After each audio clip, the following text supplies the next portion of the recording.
Welcome to The Secrets of Success. By following the proven techniques of the guests who appear on this series, you'll learn that even successful people run into detours and failures, and how you can apply their success techniques to change your life.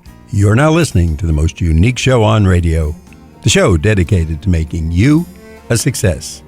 Today, Faisal Hoque will give us a lift that will change our lives. Faisal, thanks for being with us today.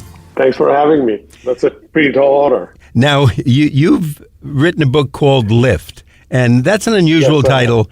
Can you explain what that word lift means in relation to your book? Sure. Lift, what we tried to talk about is how our entire globe is going through phenomenal changes, and as a result, how we react to that change and how we prepare for that change and move ourselves forward.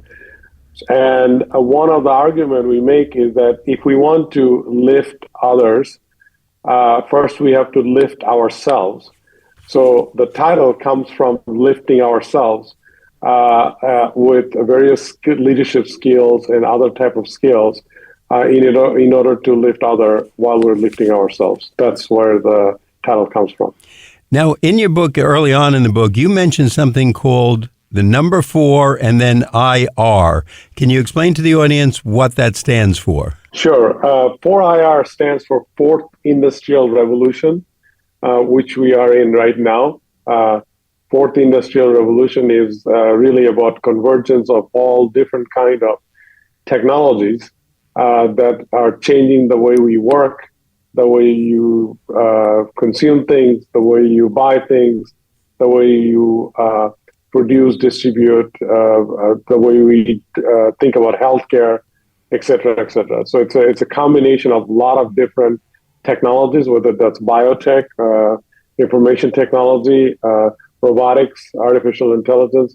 They're all converging in one, all together, and that's what's creating this next level of industrial revolution, which stands for 4IR. And I'll tell our audience, as I said to you before the show, this is a very interesting book. By the time we finish this interview, anyone listening to it is definitely going to be the most interesting person in the room at the next party or get-together that when they're talking to their friends, just based on the information in your book. Now, you also talk about transactional versus transformational leadership. Can you tell us what that means? Because we get a lot of guests who talk about how leaders should lead. What do those two words mean in regard to leadership? Sure. I mean, because we are always going through these dramatic changes, the old style of leadership that are very much short-term focus, and if you think from a business terms, focused on that particular quarter's result or a quick profit. Those are leaders who are driven by a certain philosophy that are very much transactional centric. The transformational leadership is a completely opposite of that, whereby they develop these humanistic skill sets such as mindfulness and empathy, and use that to inspire, influence others for long-term value creation, whereby the value here is not defined just by the profit of a business or a corporation, but the value could be the value is about impact that are making on obviously on their business if they're running a business, but on society, on globe as a whole. So those are the total contrasting definition of two different style of leadership. How does a leader actually learn about this? Is it taught in business classes? Do they just learn it on the job? Is it kind of real life experience? Go out there and learn by doing? It's all about all of those above, because leadership, as you know, is not it gets refined as you learn, practice, and do things to move other people forward. But the transformational leadership really begins with yourself, whereby you have to ground yourself and be very mindful about your environment and who you are and how you're trying to influence other people and create impactful value. And so that really starts within yourself. And once you are grounded and able to do that, then it requires constant practice of empathy to recognize what other people needs. And it's human nature to be self-serving because we're self-preserving species. We want to preserve ourselves before we can preserve other people. So it takes extra practice and conscious practice to be that transformational leader who are empathy driven and be mindful of others' need and constantly push themselves forward to lift other people. But in order to do that, first obviously you have to get that level of clarity and that level of proficiency in your leadership thinking and practice. Now, the fourth industrial revolution that you talk about, and as you term it in the book, 4IR, the number 4 and then IR. There's 3 types of technology that comes into play that you list on page 14 of your book. Could you tell us about those and how that's going to affect us? Yes. I mean, those are just 3 examples. There are other technologies. But for example, you have artificial intelligence, machine learning, IoT or Internet of Things. There's also all kind of biotechnology that are cropping up all over the place. As you have seen during pandemic, or if you have recently gone for a surgery, you're seeing the mixture of this biomedical technology that combines a lot of these, the carbon-based technology, but also these robotics and artificial intelligence, etc. So it's really convergence of a lot of different things that we are familiar with and use it on a daily basis, but not necessarily always aware or consciously think about what are the impact of those technology and how it's changing the way we conduct our life and interact with each other or govern our society and both from a positive point of view as well as from a negative point of view. Now, the Internet of Things, of course, we've heard the term Internet, but in your book it's listed as IoT, which is, of course, an abbreviation for Internet of Things. Can you tell us a little more about that? Because I've read a very intimidating statement in your book, and talking about the Internet of Things, you said it gathers information. Often, what it does with information is not tell a human something. It just does something. Now, that really scared me. So you're saying it gets this information and it decides what it's going to do. Is that correct? It can be that. For example, I'm sure you saw those ring bells in your house or in your neighbor's home, where there's a camera and a ringer, so it lets the house owner know who is at the door. That is an example of Internet of Things. Or you've seen these cameras in the highway. Example, as you drive, there's cameras all over the place that taking pictures of the traffic or humans and whatnot. Or security cameras. These are all examples of different type of Internet of Things. So for example, when you go to a store and you're walking around and you're shopping, those cameras are gathering information about your movement, what you're buying, who are you talking to, et cetera, but not necessarily as a shopper, you are aware that's what's being gathered, right? So that's what I really mean. And that information can be used in a good way or in a bad way. By the way, your phone, which is also a Internet of Things, is recording and monitoring all kind of behavioral pattern that ultimately a lot of the big tech companies take that information and use it for selling the information to advertisers or for other purposes, sometimes good, sometimes bad, right? So we heard a lot of things during, these days in the political realm where you heard the term echo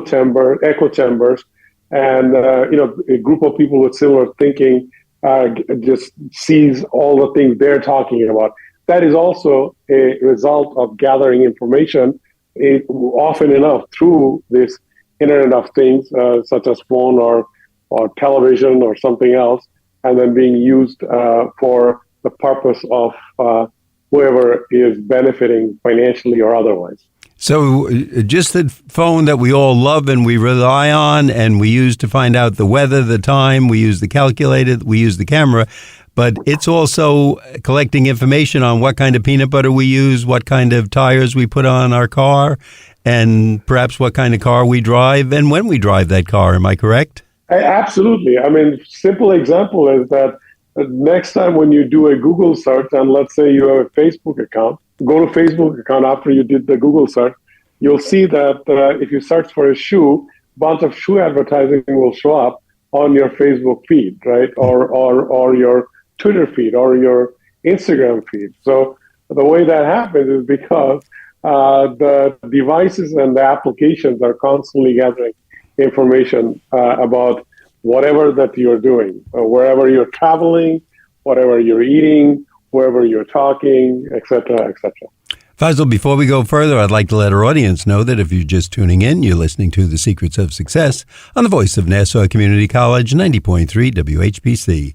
I'm Bill Horan. Our guest today is Faisal Hoque. He is the author of the book Lift. Just one word, very simple, L-I-F-T. And Faisal, we're going to ask you where we can get this book and if there's a website where we can learn more. Sure. I mean, the book is available anywhere books are sold. So whether that's Amazon, Barnes and Noble, airports, and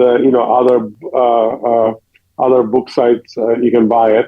You can find more about Lyft and more about my other work on my personal website called FaisalHoque.com, and there is a subpage on Lyft that has all kind of information about Lyft, including a whole bunch of docu-series videos that anybody can access.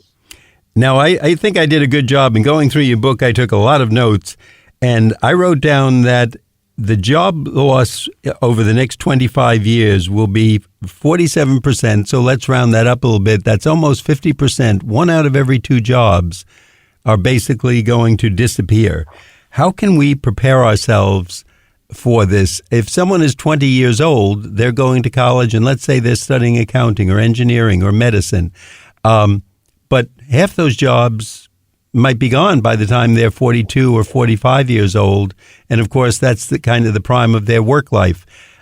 Is there anything we can do? I mean, certainly read your book to be alert to things like this, but to be better prepared or to be on the cusp of these changes so we're kind of ahead of the crowd? Absolutely. I mean, let's qualify that statement a little more. So what it really means is that job definition and the roles everybody's going to play is going to be very different. What you do today versus what you'll do 5 years, 10 years, 15 years, 20 years from now. So, for example, take an example of this conversation that you and I are having. In not too distant past, we would be picking up our landline and dialing each other for doing this interview. Right now, you're using the internet and an application to having this conversation. So the way you're doing the work is going to be very different. And the kind of things that you're going to be doing are going to be very different. And technology is going to constantly change and evolve. But because of automation, you're going to have less and less people doing repeated mundane work.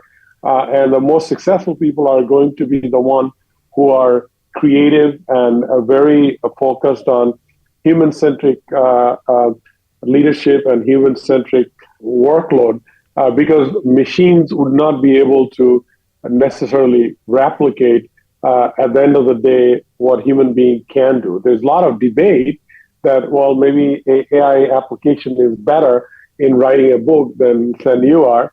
I beg to differ. I mean, I completely disagree with that, because a human experience cannot be replaced with technology. So technology, at the end of the day, is an enabler, makes us better. But if we learn how to use that to do whatever we do, that's going to make us valuable regardless of time. And we've seen this repeatedly. So, for example, a farmer, even less than 60, 70 years ago, used to use this, like very rudimentary tools. When I was born in Bangladesh, they still use a cow and a plow, but that's not how farming is done anymore, right? We have sophisticated tractor, we have got sophisticated irrigation system, we got IoT, internet device to measure the moisture on the soil, et cetera, right? So your jobs, all jobs are going to become more technologically sophisticated, but the creativity and the humanity as a whole, meaning all the human skills, that's going to be in high demand. Faisal, one of the big things that we're all concerned with is our good health and keeping good health and, living a life that's pain-free and without any encumbrances, so to speak. How will this technology shift the logistics of healthcare? What's going to be different about it as we move into the future?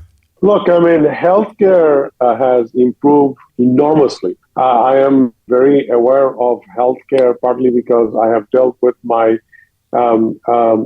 elderly, aging mother. And then I have a 20-year-old who's a cancer survivor who was diagnosed a year and a half ago. And he has gone through a series of, medical treatment. None of these were available even 4 or 5 years ago. So from that point of view, I'm very thankful. And as you can see, many of our life, the human life, the longevity has gone has gotten much better than it used to be. Average lifespan used to be maybe 50, 60 years, even less than 70, 80 years ago.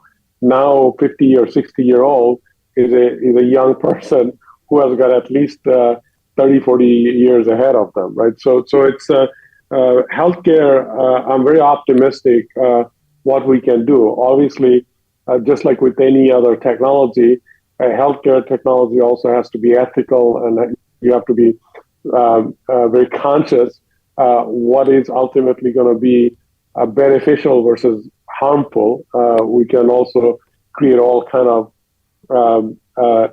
havoc for humankind all over the globe if we don't treat the biological advancement that we're making, whether that's cloning to creating antidotes, the emitted machine parts in the bodies, et cetera, et cetera. Now, obviously, a lot of the people we deal with in our everyday lives are teachers, either our mom, dad, sister, neighbor, etc. They're a big part of society. How will education change? That seems like something that's roughly been the same for so long. We think of grade school as 1 to 8, high school 4 years, go to college at least 2 years, maybe 4 years, and then even now most areas need a master's degree. Do you see big changes coming there, and can you alert us to some of them? Absolutely. Look, the way, first of all,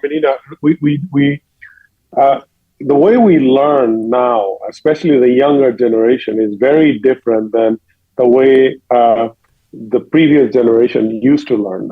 People now learn much more visually. They have access to all kind of material.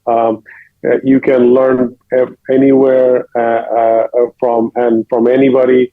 And furthermore, we have figured out that experiential learning is far more impactful than passive learning by reading a book or by going to school, etc. So I think the method of education and the way we deliver and the way we access is going to be completely changed. And we also realize that not everybody learns the same way, right? So different people's learning pattern is different. And the traditional method of learning, and just because you have a degree or you don't have a degree, it doesn't mean you succeed or fail. Especially the industry I come from, in the tech industry, there are many famous founders of tech companies who doesn't have a degree. I was recruited for a job in my fourth year of college, and I never finished school, meaning a four-year of school. But I ended up being a researcher of all kind, technology and other, and I continue to learn every day. So there's no limitation in learning. The reason I'm able to do that, or other people can able to do that, because information and learning material is available anywhere and everywhere. So that's going to force us to rethink how we learn, how we teach, and how we retain that learning to do something better. Faisal, and it will have to be. Yeah, go ahead. Sorry. No, I apologize. You've amazed us already throughout the show. I want our audience to know, in case they missed it at the beginning, they're listening to The Secrets of Success on the voice of Nassau Community College, 90.3 WHPC. I'm your host, Bill Horan. Our guest today is Faisal Hoque. That's spelled Faisal, and the last name is Hoque. His book is Lift, just one word, Lift. It's a very easy read, but very informative about what's coming up, and that relates to your life, your home life, your job, the medical treatment you get, et cetera, et cetera. Faisal, we're going to ask you where we can get this book and the website. Yeah, so the book is available wherever a book is sold, meaning whether it's Amazon, Barnes & Noble, or any other bookstore. It's also available at airports. And to find more about Lift, people can go to my personal website, which is called faisalhoque.com. There is a dedicated section on Lift that not only has information about the book, but also all kind of documentary videos that emphasize the points that we're talking about. And another quote I copied down, and I think this is a good guideline for our audience. I can't predict the future, but I can at least prepare to live in it.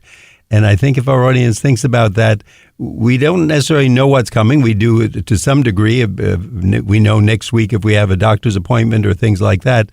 But we certainly can prepare for many of these things because we're hearing them from yourself and from other guests that we've had on this show and, of course, many other shows. So I think we're giving everyone a good alert. Be on the lookout for this. It's going to have, I'm guessing, both benefits and some negatives. And my next question is, how is this rapid change and the change of what we're used to, what kind of effect do you think that will have on our mental health? It's tremendous. I mean, look, you don't have to go too far. Just look at the effect of pandemic, where we were forced to completely change our lifestyle and social interaction and work patterns and eating patterns and et cetera, right? So that has tremendously impacted, the mental health as a whole, where people felt very isolated, people felt lost. People had to redefine what's important and essential for them going forward, et cetera, right? So, and then if you look at the impact of, digitization and social media, that has created a whole generation of a very different kind of, population with different views, but also, a pretty toxic, societal pattern where we have lost all civility, regardless of your political beliefs, right? So these are all impacts of change driven by social, economic situation, but also from, diseases, and also man-made technologies, right? So all of this has significant impact, good and bad. Now, we've heard from many of our guests, and you mentioned in your book that there's a general rule that 80% of our accomplishments come from 20% of our efforts. And taking into consideration the information that I read in your book, let's look at people on different ages with a 20-year jump. Someone age 15, 35, 55, maybe even older. How would you advise those people? Someone at 15, are they going to waste 4 of their years in college, let's say study accounting, and then maybe by the mid-30s, will those skills be wasted?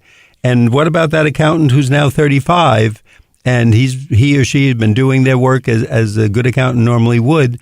Where are they going to go for the next 20 to 30 working years of their life? So how should people take this information and plan on it?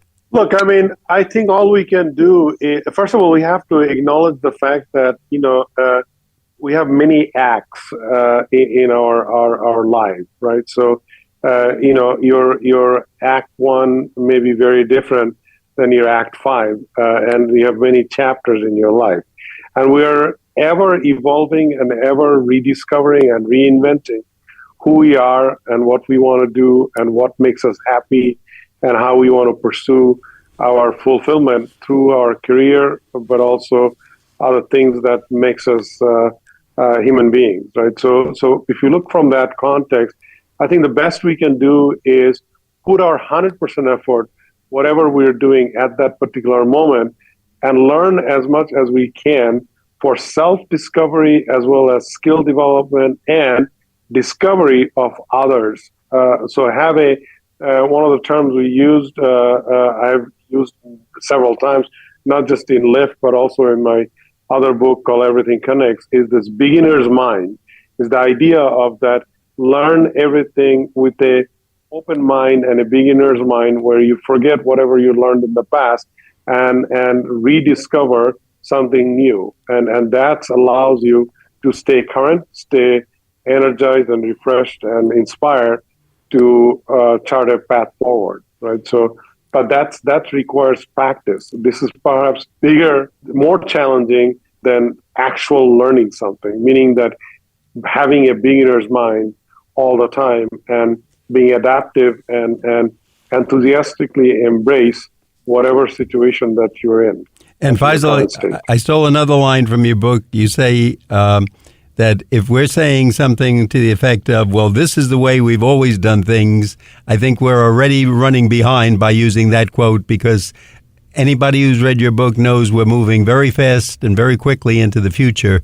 And unless we embrace those changes and adapt many of them into our lives, and of course, many are going to be wonderful, the better health care, getting things done more quickly without making it more accessible to groups that maybe didn't have it before. So I definitely advise our audience, if you haven't read it yet, get the book Lift, L-I-F-T, by our guest Faisal Hoque, F-A-I-S-A-L, last name H-O-Q-U-E. And what is the website again, Faisal? It's FaisalHoque.com, and there's a sub-page or a section on the website called Lift. So you can find information all about Lift. And the easiest title, just 4 letters, L-I-F-T, but do yourself a favor and get hold of it. Faisal, thank you so much for being with us today. Thank you for having me. We'd like to let our audience know that you've been listening to The Secrets of Success on the voice of Nassau Community College, 90.3 WHPC. I'm Bill Horan, asking you to please join us again next week at this same time when we will continue our journey to success.